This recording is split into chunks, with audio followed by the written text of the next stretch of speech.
भोंदू अशोक खरात प्रकरणामध्ये ईडी चौकशी होणार।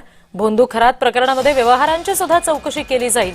खरात प्रकरणात 12 गुन्हे दाखल आहेत असं मुख्यमंत्री म्हणाले।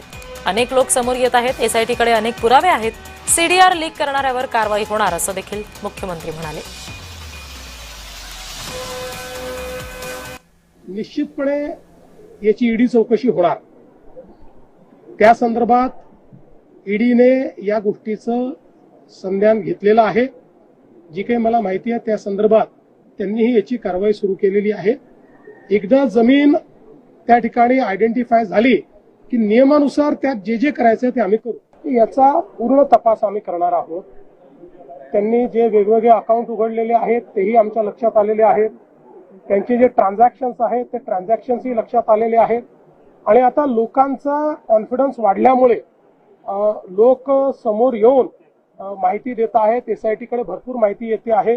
त्यामुळे ही सगळी पाळंमुळं जी आहेत ती खोदल्याशिवाय आम्ही राहणार नाही। असा हा सीडीआर कशा पद्धतीनं लीक झाला, तो कोणी लीक केला, या संदर्भातली चौकशी राज्य सरकार करेल।